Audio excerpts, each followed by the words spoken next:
তো চলুন কি করে প্রাণায়াম করতে হয় তা দেখে নিই। প্রথমেই সঠিক পরিবেশ নির্বাচন করুন।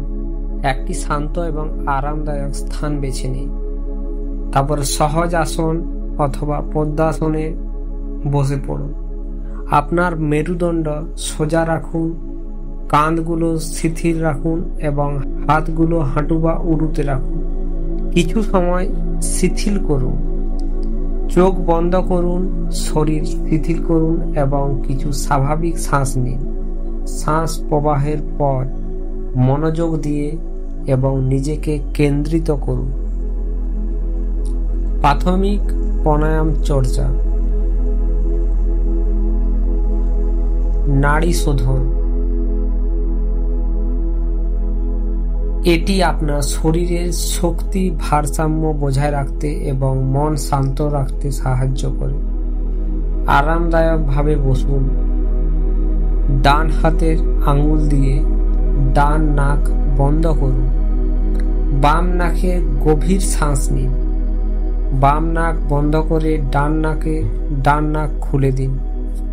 ডান নাক দিয়ে পূর্ণ শ্বাস ত্যাগ করুন।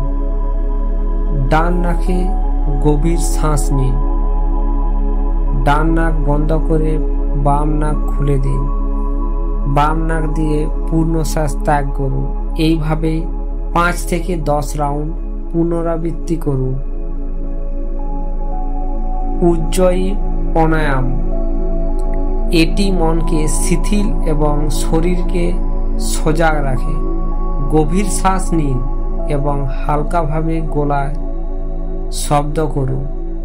শ্বাসের সময় গলা সামান্য সংকুচিত করুন, যেন আপনি আয়নায় ধোঁয়া তুলছেন। 5 থেকে 10 মিনিট এটি চর্চা করুন। শ্বাসের শব্দে মনোযোগ দিন। ভস্ত্রিকা প্রাণায়াম। এটি শক্তি বৃদ্ধি এবং মন পরিষ্কার করতে সাহায্য করে।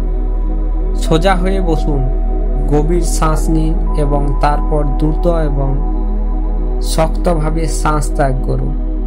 পরবর্তী শ্বাস নিতে আবার দ্রুত শ্বাস নিন। 20 থেকে 30 বার এটি করুন এবং তারপর কিছু সময় বিশ্রাম নিন। শেষে শিথিল হন। প্রাণায়াম চর্চার পর কিছু সময় বিশ্রাম নেওয়া জরুরি। আপনি শবাসন করতে পারেন।